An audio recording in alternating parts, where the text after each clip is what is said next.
بسم اللہ الرحمن الرحیم الذین ینقضون عہد اللہ من بعد میثاقہ ویقطعون ما امر اللہ بہ ان اللہم صلی علی سیدنا و مولانا محمد وعلی آل سیدنا و مولانا محمد وبارک وسلم وصلی علیہ۔ حضرت عبد الرحمن بن عوف رضی اللہ تعالیٰ عنہ بیان فرماتے ہیں کہ اللہ تعالیٰ کا ارشاد ہے کہ انا اللہ، میں اللہ ہوں، وانا الرحمن، اور میں رحمان ہوں، وخلقت الرحم، اور میں نے رحم کو پیدا کیا ہے۔ یہ دیکھیں، جو رحم ہے یہ رشتہ ہے۔ رحم آپ اگر تعریف کرنا چاہیں تو اس کی تعریف رشتے سے بھی کر سکتے ہیں، اگر سمجھنا چاہیں تو اچھے اخلاق اپنے رشتہ داروں کے ساتھ جو ہوتے ہیں ان سے بھی سمجھ سکتے ہیں، اگر سمجھنا چاہیں تو اپنے قریبی رشتہ داروں کی جو باتیں دل کو ناپسند ہوتی ہیں ان کو معاف کرنے کا نام بھی رحم ہے، اور جن باتوں پہ غصہ آتا ہے ان تمام غصہ کرنے والی باتوں کو معاف کر دینا، غصہ پی جانا بھی رحم کہلاتا ہے، اور کسی کی بری بات کو ہنس کر ٹال دینا بھی رحم کہلاتا ہے۔ یعنی نبھاتے رہنا، یہ ایک امتحان ہے کہ حضور رحمت عالم صلی اللہ علیہ وسلم نے ایک دوسرے مقام پہ ارشاد فرمایا تھا کہ قریبی رشتہ دار بچھوؤں کی طرح بھی ہوتے ہیں، الاقارب کالاقارب، بے شک رشتہ داروں میں تنگی تکلیف بھی ہوتی ہے، انسان کو اپنے رشتہ داروں سے نقصان بھی پہنچتا ہے، ذہنی اذیت بھی پہنچتی ہے، مالی نقصان بھی پہنچتا ہے، جانی نقصان بھی پہنچ جاتا ہے، معاشرتی نقصان بھی پہنچتا ہے، سماجی نقصان بھی پہنچتا ہے، ذہنی اذیت سب سے زیادہ ملتی ہے۔ تو آقا حضور رحمت عالم صلی اللہ علیہ وسلم کی امت پر یہ ایک امتحان ہے کہ جتنا بھی کوئی بندہ برا کرے، جتنا بھی کوئی بندہ برا چاہے اس کے ساتھ اچھا کرو اور اچھا چاہو۔ تو آقا علیہ السلام نے فرمایا، اللہ پاک فرماتا ہے میں نے رحم کو پیدا کیا، جو اس رحم کے ساتھ تعلق کو جوڑے گا میں رب اپنا رشتہ اس کے ساتھ جوڑوں گا، جو بندہ رحم کے ساتھ توڑے گا میں رب اس سے توڑوں گا۔ یعنی جو بندہ اپنے قریبی رشتہ داروں سے تعلق کو توڑتا ہے، اللہ تعالیٰ نے اعلان فرما دیا کہ میں اس سے قطع تعلقی کا اعلان کروں گا، میں اسے توڑ دوں گا۔ اور جو اپنے رشتہ داروں سے سختی کے باوجود، مصیبت کے باوجود، زیادتی کے باوجود، ظلم کے باوجود، بد اخلاقی کے باوجود، غیر مساویانہ رویہ کے باوجود ان کے ساتھ جوڑ کے رکھتا ہے، اللہ فرماتا ہے ایسے بندے کے ساتھ میں رب جوڑ کے رکھتا ہوں۔ کتنی بڑی بات ہے، کتنی عظیم صفت ہے اللہ تعالیٰ کی۔ حضرت عائشہ صدیقہ رضی اللہ تعالی عنہ ارشاد فرماتی ہیں کہ الرحم معلقۃ فی العرش، کہ جو رحم ہے، یہ جو رشتہ ہے، یہ جو قریبی لوگوں کے ساتھ نبھانے والا یہ جو طرز ہے اس کا نام رحم ہے، اور یہ لٹکا ہوا ہے عرش کے ساتھ لٹکا ہوا ہے۔ اور کہہ رہا ہے من وصلنی وصلہ اللہ، جس نے میرے ساتھ جوڑ کے رکھا اللہ تعالیٰ اس کے ساتھ جوڑے گا۔ من قطعنی، جس نے مجھے توڑا قطعہ اللہ تعالی، اس کے ساتھ اللہ تعالیٰ توڑے گا۔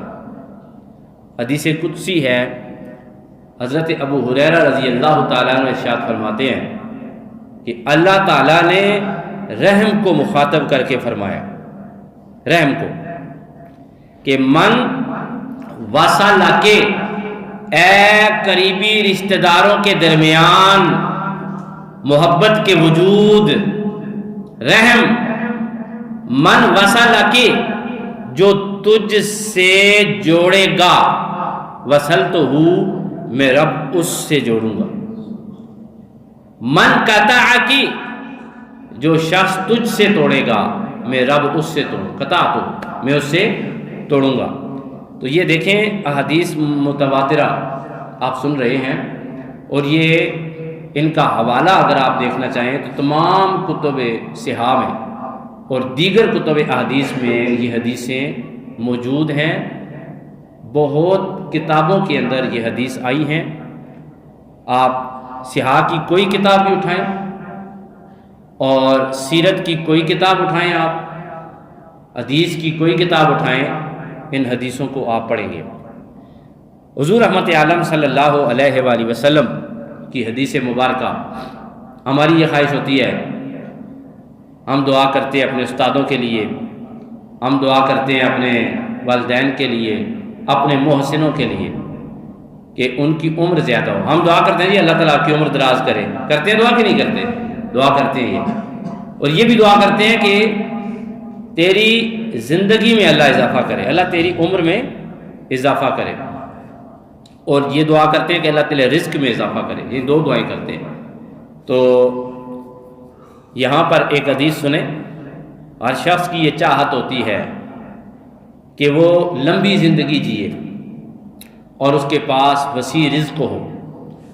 تو آقا رحمت جان کائنات صلی اللہ علیہ وسلم فرماتے ہیں، من احب ان یبسط له فی رزقہ وعمرہ، جو یہ پسند کرتا ہو، جو یہ چاہتا ہو کہ اس کے رزق میں برکت دے دی جائے، اس کا رزق زیادہ ہو جائے، اس کے رزق میں اضافہ ہو جائے، وفی عمرہ، اور اس کی عمر میں اضافہ ہو جائے، فلیصل رحم، یعنی کہ وہ اس شخص کو چاہیے کہ وہ صلہ رحمی کرے، ٹوٹے ہوئے رشتوں کو دوبارہ جوڑے، جن کے ساتھ ناراض ہے ان کو راضی کرے، جس نے ظلم کیا ہے ان کو معاف کر دے، خود اگر ظلم کر دیا، کسی پر زیادتی ہو گئی ہے تو جا کے معافی مانگ لے، تو اللہ تعالیٰ یہ دونوں انعام اسے عطا فرمائے گا۔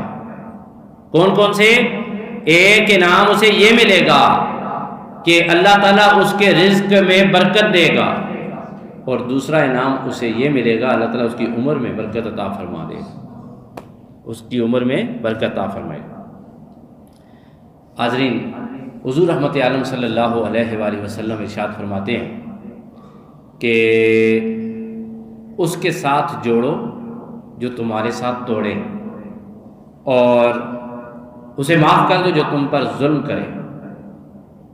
صحابہ کرام رضوان اللہ تعالی علیہم اجمعین عرض کرتے ہیں، یا رسول اللہ، سب پڑھے صلی اللہ علیہ وسلم، کہ ہم اس کے ساتھ بھی صلہ رحمی کریں جو ہمارے ساتھ بدسلوکی سے پیش آئے، بد اخلاقی سے پیش آئے، جو ہمارے ساتھ توڑے۔ تو نبی رحمت آپ صلی اللہ علیہ وسلم نے ارشاد فرمایا کہ جو بندہ آپ سے توڑے اسی کے ساتھ تو جوڑنے کا نام صلہ رحمی ہے۔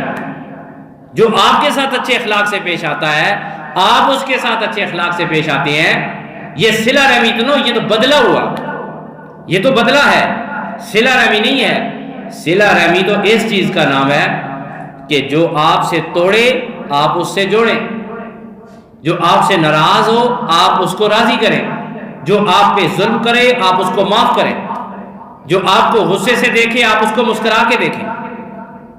یہ ہے صلہ رحمی، یہ ہے آقا علیہ الصلوۃ والسلام کی حدیث پہ عمل۔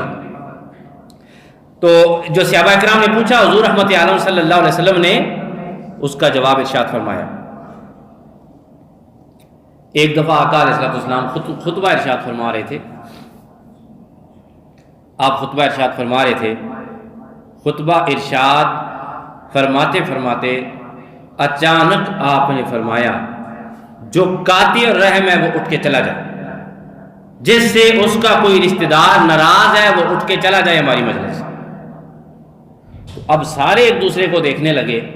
حضرت زہیر رضی اللہ تعالیٰ عنہ، انہوں نے ادھر تو دیکھا اور وہ کھڑے ہوئے اور وہ گھر آ گئے۔ حاضرین، یہ بہت ہی بھاری کام ہے، یہ بہت ہی مشکل کام ہے، یہ بہت ہی انا کو توڑنے والا کام ہے۔ ایسے ہو سکتا ہے کہ ایک بندہ مجلس میں فرمان رسول کے سامنے اپنی گردن نیچی کر دے، ہائے ہائے، اور کسی کو پتہ ہی نہیں ہے، نہ اٹھتے نہ وہ، جسے کہتے ہیں فرما برداری، کہ نبی رحمت مآب صلی اللہ علیہ وسلم ارشاد فرماتے ہیں کہ ہماری مجلس سے وہ اٹھ کے چلا جائے جو اپنے قریبی رشتہ داروں سے ناراض ہے، جو قاطع الرحم ہے، جو صلہ رحمی نہیں کرتا، تو حضرت زہیر رضی اللہ تعالیٰ عنہ کھڑے ہو جاتے۔ اب سارے صحابہ دیکھ رہے ہیں، سارے لوگ دیکھ رہے ہیں،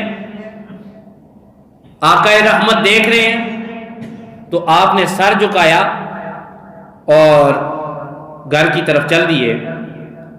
اور ایک روایت میں آتا ہے کہ آقا علیہ السلام جب کھڑے ہوئے پوچھا، یا اے میرے غلام کیا بات ہے، کیوں کھڑے ہوئے ہو؟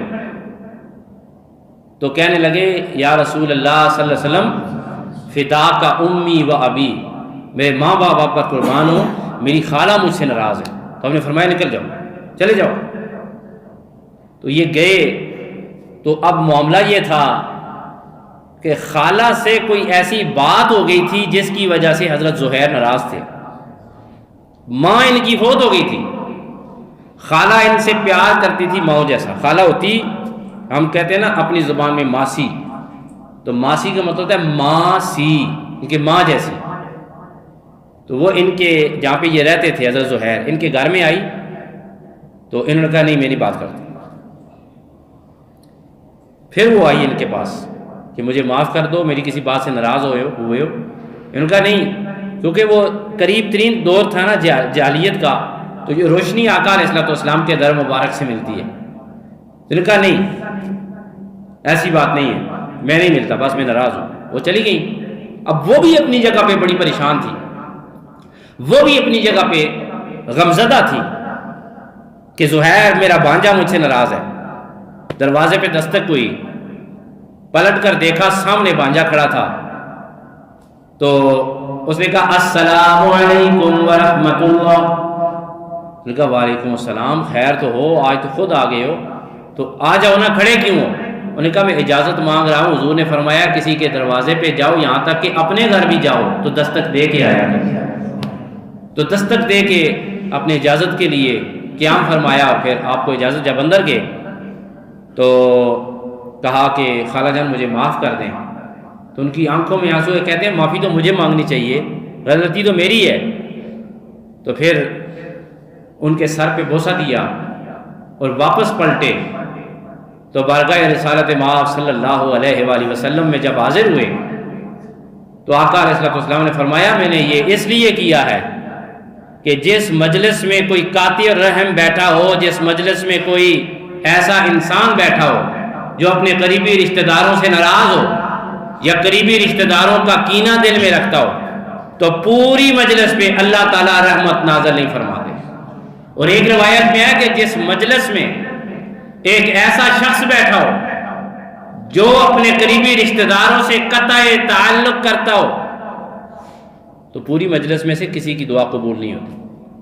آپ اندازہ فرمائیں، جو رسالت مآب صلی اللہ علیہ وسلم کے صحابہ تھے ان کا عمل تو یہ تھا۔ آپ نے حضرت زہیر کا عمل دیکھ لیا۔ اور ایک بہت پیاری حدیث، بہت ہی زبردست حدیث آپ کی خدمت میں پیش کر رہا ہوں۔ حضور رحمت عالم صلی اللہ علیہ وآلہ وسلم ارشاد فرماتے ہیں صلۃ الرحم تزید فی العمر، صلہ رحمی عمر میں اضافہ کرتی ہے۔ آگے فرمایا ما نعلم شیئا یزید فی العمر، میں کسی ایسے عمل کو نہیں جانتا، میں کسی ایسے وظیفے کو نہیں جانتا کہ جو عمر میں اضافہ کرتا ہو۔ حتی ان الرجل یکون اجلہ 3 سنہ، یہاں تک کہ ایک شخص کی عمر صرف 3 سال رہ گئی ہو، ایک شخص کی عمر صرف 3 سال رہ گئی۔ اس سے پہلے ہم نے حدیثیں پڑھی تھی کہ ہم دعا کرتے ہیں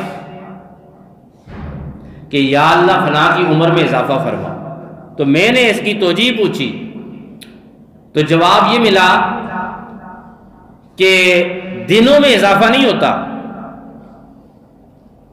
مہینوں میں اضافہ نہیں ہوتا، سال میں اضافہ نہیں ہوتا، بلکہ عمر کے اندر برکت ڈال دی جاتی ہے کہ کسی نے کوئی کام اگر کرنا ہے، اس کی عمر کم ہے، کام 100 سال کا ہے، تو اللہ تعالیٰ اس سے کم عمری میں وہ سارا کام لے لیتا ہے۔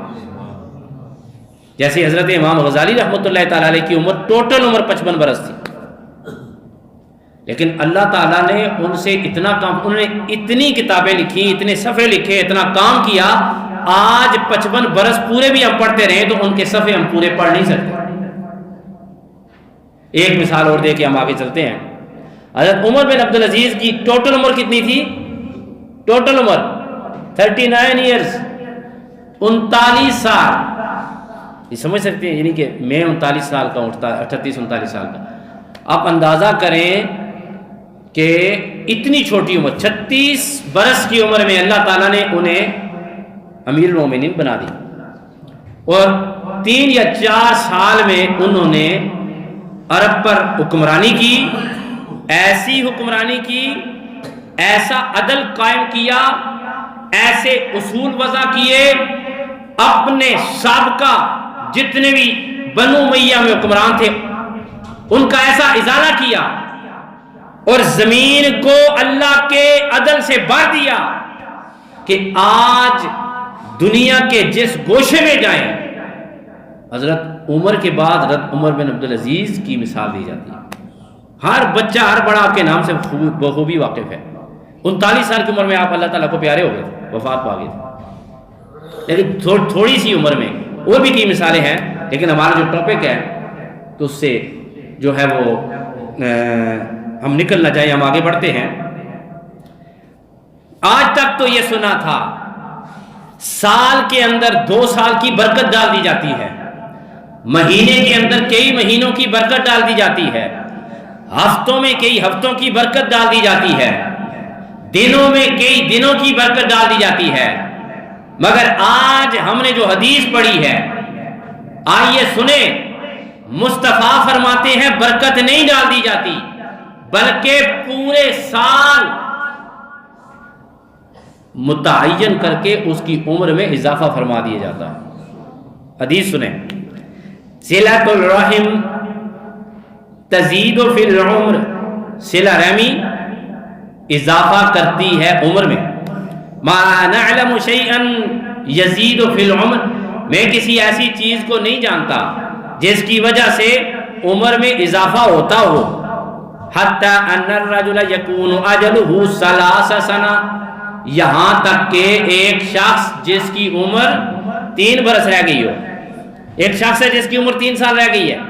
یہ حدیث بڑی توجہ مانگتی ہے آپ سے اور بڑا فیض بانٹتی ہے۔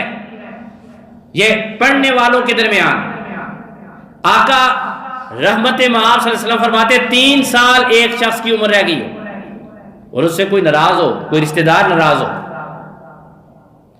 قطع رحم ہو، وہ شخص کسی رشتہ دار نے زیادتی کی یا اس نے کسی سے زیادتی کی، یا نہ اس کے رشتہ دار نے زیادتی کی نہ اس نے زیادتی کی، بلکہ غلط فہمی کی بنا پہ کئی دفعہ ناراضگیاں ہو جاتی ہیں۔ ناراض تھا وہ اپنے شخص، اپنے کسی رشتہ دار سے، اب اس کے دل میں خیال آیا، اسے کسی واعظ نے واعظ سنایا، اسے کسی خطیب نے خطبہ سنایا، اسے کسی مقرر نے تقریر سنائی، اس نے کسی حدیث میں پڑھا، اس نے قرآن میں پڑھا، اس نے کسی تفسیر میں پڑھا، جاننے کے بعد اس کے دل پر یہ خیال گزرا کہ یار فلاں شخص مجھ سے ناراض ہے، کیوں نہ میں اسے راضی کر لوں، تو وہ شخص جاتا ہے اور اپنے اس شخص کو راضی کر دیتا ہے۔ حضور فرماتے اس نے صلہ رحمی کر دی۔ اب کیا ہوگا؟ یزید اللہ فی عمرہ 30 سنہ، اس کی عمر 3 سال رہ گئی تھی، اللہ تعالیٰ اس کی عمر میں 30 برس کا مزید اضافہ فرما دے، 30 برس اضافہ ہو جائے۔ اب اس کی عمر کتنی ہو جائے گی؟ یجعل اللہ عمرہ 33 سنہ، اللہ تعالیٰ اس کی عمر کو 33 برس فرما دے، مقرر فرما دے، یعنی کی عمر اب 33 سال، 3 سال رہتی تھی، 3 سال بعد اس نے مرنا تھا، لیکن اس نے صلہ رحمی کی تو اللہ تعالیٰ نے اس کی عمر کو 33 سال میں تبدیل فرما دیا۔ آپ دیکھیں صلہ رحمی کرنے سے کتنا بڑا فائدہ ہوتا ہے، کتنا بڑا فائدہ ہوتا ہے دوستو۔ بعض اوقات اس طرح ہوتا ہے کسی کے بال سفید ہو جاتے ہیں، رشتہ دار جوان ہو ایک دوسرے کی قدر کرتے ہیں، میں اپنے جوان بھائی کی قدر کروں گا، جوان بہن اپنی جوان بہن کی قدر کرے گی رشتہ داروں میں بھی۔ لیکن جب کوئی بوڑھا ہو جاتا ہے جس کے بال سفید ہو جاتے ہیں تو ہم رشتہ داروں میں نا اس کو بس پوچھتے ہی نہیں ہیں، رواج اس قسم کا آ گیا ہے، ہم نہیں پوچھتے بھائی کیا حال ہے، ٹھیک ہے۔ اگر وہ ہمارے گھر مہمان بھی آ جائیں ہم کہتے ہیں یار کسی طرح یہ نکلے یہاں سے، یہ کھانس رہا ہے، یہ ہے وہ ہے، یعنی کہ اسلامی کلچر نہیں رہا۔ تو آقا علیہ الصلوۃ والسلام ارشاد فرماتے ہیں، حدیث قدسی ہے کہ وہ شخص جو اپنی نوجوانی سے نکلا اور اس کے بال سفید ہو گئے اور جس نے اس بوڑھے شخص کی قدر کی، اللہ فرماتا ہے گویا کہ اس نے مجھ رب کی قدر کی۔ اتنا ثواب اللہ تعالیٰ اسے عطا فرماتا ہے کہ بوڑھے کا قدردان خود خدا ہے۔ جس وقت انسان کے بال سفید ہو جاتے ہیں ایک مرحلہ ایسا آتا ہے جب اس سے گناہ ہو جاتا ہے، اللہ پاک فرماتا ہے فرشتوں اس کا گناہ نہ لکھنا، مجھے اس کے سفید ریش بالوں سے حیا آتی ہے۔ یعنی کہ اللہ تعالیٰ فرماتے ہیں اس کے گناہ نہ لکھنا فرشتوں۔ تو ہم اپنے بزرگ رشتہ داروں کا بھی احترام کریں، ہم اپنے نوجوان رشتہ داروں کا بھی احترام کریں۔ ایک شخص آقا علیہ الصلوۃ والسلام کی اونٹ کی نکیل پکڑے ہوئے تھے تو پوچھتا ہے یا رسول اللہ صلی اللہ علیہ وسلم، یہ عبداللہ بن سلام رضی اللہ تعالیٰ عنہ کی بھی حدیث ہے اور ایک دیاتی کی بھی حدیث ہے کہ یا رسول اللہ، سب پڑھیں صلی اللہ علیہ وسلم، کہ مجھے ایسا عمل بتائیں جو مجھے دوزخ سے دور کر دے اور جنت سے قریب کر دے۔ آقا علیہ الصلوۃ والسلام نے فرمایا کہ صلہ رحمی کی اگر اپنے قریبی رشتہ داروں کے ساتھ جوڑ کے رکھا کر، اپنے قریبی رشتہ داروں کے ساتھ بنا کے رکھا کر۔ پھر آقا علیہ الصلوۃ والسلام نے فرمایا کہ تجھے مندرجہ ذیل فائدے، بہت کئی فائدے ہیں، ان فائدوں میں سے آقا علیہ الصلوۃ والسلام نے ارشاد فرمایا پہلا فائدہ یہ ہے کہ جو شخص اپنے قریبی رشتہ دار سے جوڑ کے رکھے، رشتہ داروں سے جوڑ کے رکھے گا، اللہ تعالیٰ اس سے راضی ہوگا، اللہ اس سے پیار فرمائے گا۔ دوسرا فائدہ یہ ہوگا کہ مخلوق اس سے پیار کرے گی۔ تیسرا فائدہ یہ ہوگا اللہ اس کی عمر میں اضافہ فرمائے گا۔ چوتھا فائدہ یہ ہوگا اللہ اس کے تنگ رزق میں وسعت عطا فرما دے گا۔ پانچواں فائدہ قریبی رشتہ داروں کے ساتھ اچھا سلوک کرنے کی وجہ سے اللہ اس کو اچھی صحت عطا فرمائے۔ اگر بیمار ہے، کئی لوگ بیمار ہوتے ہیں، وہ دیکھیں اگر مجھے صحت نہیں مل رہی، میرا کوئی قریبی رشتہ دار مجھ سے ناراض ہے یا میں ناراض ہوں، وہ جا کے اس کو راضی کرے۔ یہ محمد مصطفیٰ کا فرمان ہے کہ اللہ اسے صحت عطا فرما دے۔ چھٹا فائدہ یہ ہوگا قیامت کے دن اس کو نامہ اعمال دائیں ہاتھ میں ملیں گے۔ رحمت مآب صلی اللہ علیہ وسلم نے ارشاد فرمایا کہ اللہ تعالیٰ اسے ساتواں انعام یہ عطا فرمائے گا کہ اسے خوف خدا مل جائے گا، وہ اللہ سے ڈرے گا، جب بھی برا کام کرے گا وہ اللہ کے ڈر اس کے دل میں آ جائے گا، پھر برا کام وہ نہیں کر سکے گا۔ آٹھواں فائدہ اللہ تعالیٰ اسے حسین موت عطا فرمائے گا، حسین موت عطا فرمائے گا۔ نواں فائدہ اللہ تعالیٰ اسے دوزخ سے دور کر دے گا اور جنت میں داخل فرما دے گا۔ یہ کتنے فائدے ہیں صلہ رحمی کے میرے پیارے دوستو۔ حضور پاک صلی اللہ علیہ وآلہ وسلم کی جو امت ہے نا، یہ ایک امتحان ہے۔ ایک شخص آیا حضور پاک صلی اللہ علیہ وسلم کے پاس اور آ کے کھڑا ہو گیا، بہت ساری باتیں ہیں یہ حضور کے پاس۔ ایک آیا جی مجھ سے گناہ ہو گیا، دوسرا آیا مجھ سے گناہ ہو گیا، کہ میں نے بات سنانی، آج نہیں بات۔ وہ کھڑا ہوا تو رحمت مآب صلی اللہ علیہ وسلم، آپ نے یہ تو سنا ہے کہ ایک بندے نے اقرار کیا جی میرے مجھ سے گناہ ہو گیا ہے، تو حضور پاک نے کہا کہ اس کو سنسار کر دو۔ وہ بھی پہلے نہیں، اس نے جب بار بار اقرار کیا، حضور نے اس نے کہا یا رسول اللہ مجھ سے فلاں گناہ ہو گیا، حضور نے چہرہ پھیر لیا کہ یہ چپ ہو جائے، لیکن وہ چپ نہ ہوا۔ پھر اس نے ادھر آ کے کہا یا رسول اللہ مجھ سے فلاں گناہ، پھر حضور نے چہرہ پھیر لی تاکہ چپ ہو جائے۔ جب اقرار کر چکا 4 دفعہ 3 دفعہ 5 دفعہ حد جاری ہو گئی تو فرمایا اس کو سنسار کر دو۔ لیکن یہ جو صحابی ہیں یہ رحمت مآب صلی اللہ علیہ وسلم کی بارگاہ میں آتے ہیں، عرض کرتے ہیں یا رسول اللہ صلی اللہ علیہ وآلہ وسلم مجھ سے گناہ ہو گیا۔ آقا علیہ السلام نے فرمایا ماں زندہ ہے تیری؟ لیکن یا رسول اللہ نہیں. فرمایا خالہ زندہ ہے؟ کہا اس کی خدمت کرو، اللہ تمہارا یہ گناہ معاف فرما دے. یعنی اس کی تطبیق اور اس کی تشریح جو علماء محدثین نے فرمائی ہے وہ یہ کہ کوئی بھی رشتہ دار کسی کا زندہ ہے، وہ اپنے قریبی رشتہ دار کی خدمت کرتا ہے، اللہ تعالیٰ اس خدمت کے صلے میں اس کے گناہوں کو معاف فرما دیتا. اور آقا علیہ السلام نے فرمایا قریبی رشتہ دار، یہ جو ہم صدقہ دیتے ہیں، صدقہ خیرات دیتے ہیں، جن کے پاس پیسے زیادہ ہوتے ہیں وہ مدرسے میں آ کے دیتے ہیں، اپنے قریبی رشتہ داروں کو نہیں دیتے. میں کئی دفعہ ہمارے مدرسے میں آتے ہیں لوگ، ویسے دینا ناجائز نہیں ہے، شاید کوئی سنے کہ جی شاہ صاحب منع کر رہے ہیں، وہ بکرا دینے آتے ہیں ہمارے مدرسے میں، تو میں پوچھتا ہوں کہ آپ کے رشتہ دار ہیں، آپ کے رشتہ داروں میں کوئی غریب ہے تو یہ ان کو دیا کرو. آقا علیہ السلام فرماتے ہیں کہ کسی مسکین کو صدقہ دو گے تو 1 ثواب ملے گا، اپنے کسی رشتہ دار غریب کو دو گے تو خدا تمہیں دگنا ثواب عطا فرمائے گا. اس لیے کہ مسکین کو دینے سے ایک حق ادا ہوتا ہے، لیکن کسی رشتہ دار کو دینے سے دگنا حق ادا ہوتا ہے، ایک اس کی رشتہ داری کا اور ایک اس کی فقیری کا. اندازہ فرمایا. حضور رحمت عالم صلی اللہ علیہ وسلم کی جو سیرت ہے نا، وہ پڑھنے سے انسان خوبصورت بنتا ہے، اچھا ہوتا ہے. ویسے آپ جو حضور کا نام آئے صلی اللہ علیہ وسلم پڑھا کریں. اس دن حافظ صاحب نے ایک حدیث سنائی تھی کہ جو شخص حضور کا نام سن کے پڑھتا ہے صلی اللہ علیہ وسلم، تو اللہ تعالیٰ ایک فرشتہ پیدا فرماتا ہے جو اس بندے کو کہتا ہے جو صلی اللہ علیہ وسلم پڑھتا ہے کہ غفر اللہ لکا، اللہ تعالیٰ تیری مغفرت فرمائے. اس پر اللہ بھی امین فرماتے ہیں، فرشتے بھی امین کہتے ہیں. اللہ بھی کہتا ہے ایسا ہی ہو، اس کی مغفرت، اس کی تو مغفرت ہوگی نا. تو اب حضور کا جب بھی نام آئے آپ سب لوگ صلی اللہ علیہ وسلم، ویسے میں نے آج تک آپ کو یہ نہیں کہا سبحان اللہ کہو تو نعرے مارو، لیکن حضور کا نام آئے تو درود شریف ضرور پڑھا کریں. یہ معافی نہیں ہے آپ لوگوں سے. تو اللہ تعالیٰ عمل کی توفیق عطا فرمائے. میرے پیارے دوستو،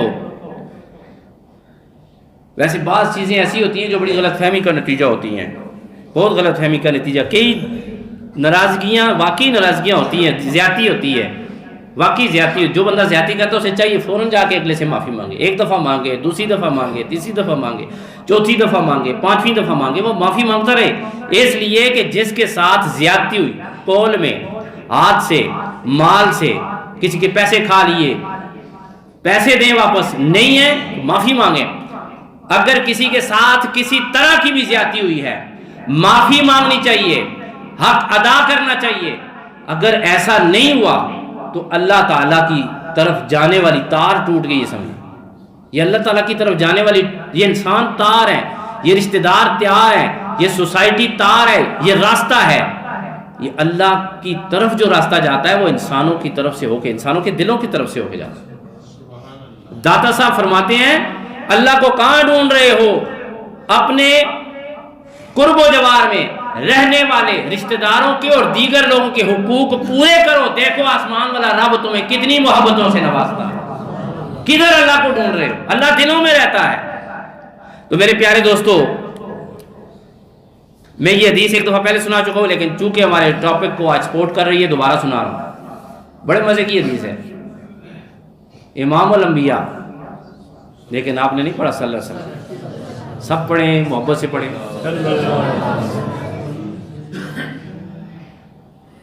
نبی مکرم امام الانبیاء صلی اللہ علیہ وسلم مجلس میں بیٹھے ہوئے ہیں، تو آپ نے اچانک فرمایا کہ ابھی ادھر سے ایک جنتی کا گزر ہوگا، ابھی ایک شخص جنتی گزرے گا. تو سعد بن مالک رضی اللہ تعالیٰ عنہ، صحابہ اکرام بڑے حیران ہوئے، خوش بھی ہوئے، تھوڑے سے پریشان بھی ہوئے کہ حضور پاک، یعنی کہ پریشانی بھی خوشی کی پریشانی ہوتی ہے، عجیب جس طرح انسان کو حیرت ہوتی ہے. اب ٹک ٹکی باندھ کے دیکھنے لگے کہ ادھر سے جہاں پہ حضور کی انگلی گئی تھی صحابہ کرام کی نظر بھی اسی طرف اٹھی. انہیں اپنے نبی پہ، انہیں اپنے محبوب پہ من وعن ایسا ایقان اور یقین تھا کہ جیسے مصطفیٰ نے فرمایا ہے ایسے ہی ہوگا صلی اللہ علیہ وسلم. آقا علیہ السلام جو ہیں فرمایا کہ یہاں سے ایک جنتی کا گزر ہوگا. حضرت سعد بن مالک رضی اللہ تعالیٰ عنہ گزرے، سلام کیا اور آگے چلے گئے. صحابہ کرام دیکھتے رہ گئے. دوسرے دن مجلس لگی ہوئی تھی، پھر آقا حضور رحمت عالم صلی اللہ علیہ وسلم نے ارشاد فرمایا ابھی یہاں سے ایک جنتی کا گزر ہوگا. تو انتظار کرنے لگے، دیکھنے لگے ابھی کس کا گزر ہوگا. تو دیکھا جی کہ حضرت سعد بن مالک دوبارہ گزرے ہیں، بزرگ تھے، گزر کے آگے چلے گئے. تیسرے دن پھر مجلس لگی ہوئی تھی، پھر مصطفیٰ کریم صلی اللہ علیہ وسلم نے ارشاد فرمایا کہ آج پھر یہاں سے ایک ایسا شخص گزرے گا جو جنتی ہے. پھر دوبارہ حضرت سعد بن مالک رضی اللہ تعالیٰ عنہ جو ہیں وہ گزرے. یہاں سے ایک بات ثابت ہوتی ہے کہ اللہ نے اپنے حبیب کو اپنی عطا سے علم غیب عطا فرمایا. بندہ چلتا زمین پہ ہے لیکن محبوب اس کے قدم عرش پہ دیکھتے ہیں. ایک شخص کے بارے میں آقا علیہ السلام نے ارشاد فرمایا کہ میں نے اسے جنت میں چلتا ہوا دیکھا ہے. صحابی کے متعلق فرمایا میں نے اسے جنت میں چلتے ہوئے دیکھا ہے. تو جنت میں چلتے ہوئے کیسے دیکھا؟ جنت کہاں ہے؟ سدرۃ المنتہا سے بھی آگے. مصطفیٰ زمین پہ بیٹھے ہوئے ہیں لیکن اللہ نے مصطفیٰ کو وہ نگاہ عطا فرمائی، اللہ نے مصطفیٰ کو وہ علم عطا فرمایا، اللہ نے مصطفیٰ کو وہ تدبر عطا فرمایا ہے. مصطفیٰ فرماتے ہیں لوگوں میں محمد ہوں، میں اللہ کی برہان ہوں، اللہ نے مجھے اتنا اکمل اور کامل بنایا ہے، میں بیٹھا فرش پہ ہوتا ہوں، خبریں عرض کی دے رہا ہوتا ہوں. آقا حضور رحمت عالم صلی اللہ علیہ وسلم نے فرمایا جنت میں چل رہا ہے. ایک صحابی کا نام لیا تو صحابہ کرام رضوان اللہ تعالیٰ علیہم اجمعین پوچھتے ہیں یا رسول اللہ وہ کس وجہ سے تھا زندہ، کس وجہ سے وہ چل رہا ہے جنت میں؟ تو آپ نے اس دن پروگرام میں حدیث سنی. آقا علیہ السلام نے فرمایا اس کی عادت ہے کہ جب وہ مسجد میں آتا ہے کوئی تنکا تنکا دیکھتا ہے تو اٹھا کے وہ جیب میں ڈالے. مسجد سے پیار کرتا ہے، ابھی زندہ ہے لیکن اس کے قدم میں نے جنت میں دیکھے. حضرت سعد بن مالک رضی اللہ تعالیٰ عنہ کے متعلق جب فرما دیا کہ جنتی کا گزر ہوگا، ایک دن فرمایا، دوسرے دن فرمایا، تیسرے دن فرمایا. صحابہ اکرام نے نہ پوچھا آپ کو کیسے خبر ہوئی، صحابہ اکرام نے سوال نہ کیے. عبداللہ بن عمر رضی اللہ تعالیٰ عنہ تہجد گزار تھے، راتوں کو اٹھتے تھے، قرآن زیادہ پڑھتے تھے، حضور کے پیچھے ہی پیچھے پھرا کرتے تھے. انہوں نے کہا یار تہجد تو میں پڑھتا ہوں، نفل تو میں پڑھتا ہوں، ہیں جی یہ کیسے جناب وہ جنتی ہیں، ان کے پاس کون سا ایسا عمل ہے کہ آقا علیہ السلام نے ان کو کہا ہے. اچھا انہوں نے ایک بہانہ بنایا، حضرت عمر ڈاڑے تھے ہیں جی. تو انہوں نے کہا کہ میرے والد صاحب جو ہیں انہوں نے مجھ سے جو ہے وہ کوئی غلطی ہوئی ہے تو انہوں نے مجھے گھر سے نکال دیا ہے. دروازہ کھٹکھٹایا تو حضرت سعد اندر سے نکلے، کہنے لگے میں آپ کا مہمان ہوں تو مجھے اپنے گھر کچھ جو ہے وہ راتیں رہنے کی اجازت دے دو، میں اپنے گھر سے ناراض ہو کے آیا. انہوں نے کہا ٹھیک ہے آ جاؤ. تو حضرت عمر رضی اللہ تعالیٰ عنہ کے یہ بیٹے تھے عبداللہ، دیکھ کتنی اچھی تربیت کی تھی، وہ بھی صحابی بھی ہیں راوی بھی ہیں. کہتے ہیں رات کو میں ساری رات جاگتا رہا کہ یہ اٹھیں گے نفل پڑھیں، وہ رات کو نہیں اٹھے، سوئے رہے. کہتے ہیں میں جناب پوری رضائی اوپر کر کے نا تو تھوڑی سی جگہ چھوڑ کے دیکھتا رہا کہ ابھی یہ ان کے کمرے میں ابھی اٹھیں گے. نہیں جی نہیں اٹھے، وہ سوئے رہے. صبح اذان سے پہلے اٹھے، مختصر قیام کیا، تہجد پڑھی. ایک روایت میں آتا ہے تہجد بھی نہیں پڑھا، فرض نماز حضور صلی اللہ علیہ وسلم کے ساتھ جماعت. دوسرے دن پھر ایسا ہی ہوا، رات دیکھتے رہے، کوئی نفل نہیں، کوئی عمل نہیں. حیران ہوئے کہ یہ جنتی ہیں، کیا وجہ ہے؟ پھر تیسرے دن انہوں نے ایسا دیکھا تو جانے لگے، کہنے لگے کہ مجھے والد صاحب مجھ سے ناراض نہیں ہیں، میں تو ایک بات کے پیچھے جاسوسی میں ادھر آیا تھا کہ آپ سے دیکھوں آپ کا عمل کیا ہے. انہوں نے کہا کیوں؟ پھر آپ کے بارے میں رحمت مآب صلی اللہ علیہ وسلم نے فرمایا تھا کہ آپ جنتی ہیں. آپ کیا ہیں؟ آپ جنتی ہیں. تو میں نے آپ کے اندر، میں نے کہا کوئی عمل ہوگا دیکھوں. تو آپ کے اندر کیا ایسا عمل ہے کہ تاجدار کائنات نے آپ کو جنتی ہونے کی سند صحابہ کے درمیان میں دے دی؟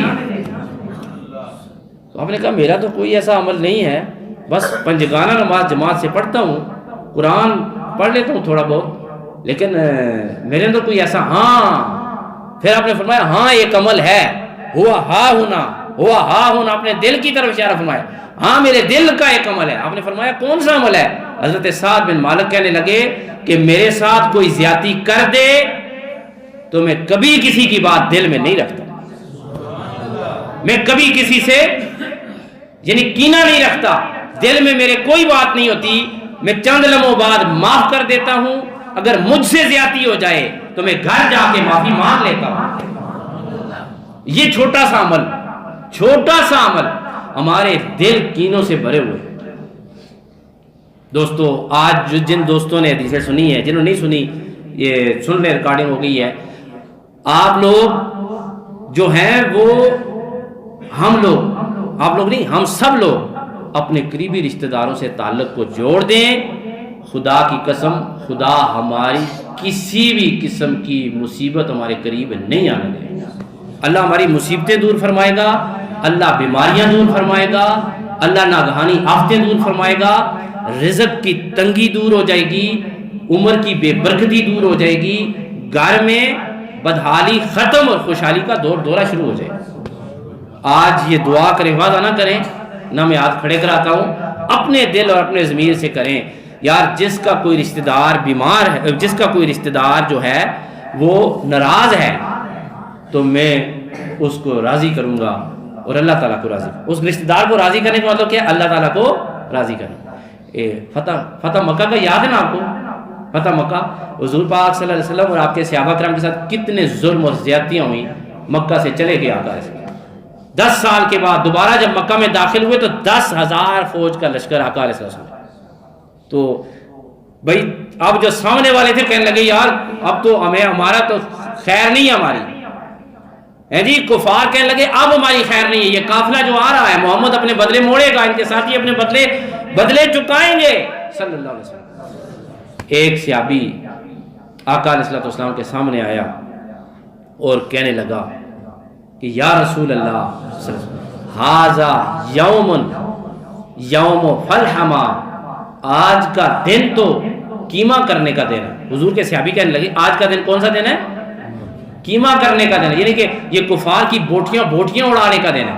مصطفیٰ کریم صلی اللہ علیہ وسلم نے ہاتھ اپنا دست مبارک رکھا ان کے کندھے پر اور بڑی محبت سے فرمایا ھذا یوم البرحمہ، آج کا دن جو ہے معافی کا دن ہے. آج کا دن کیا ہے؟ معافی کا دن ہے. یعنی حضور پاک نے طاقت ہوتے ہوئے بھی بدلہ نہیں چکایا. اللہ مجھے اور آپ کو آج کی گفتگو پہ عمل کی توفیق عطا فرمائے.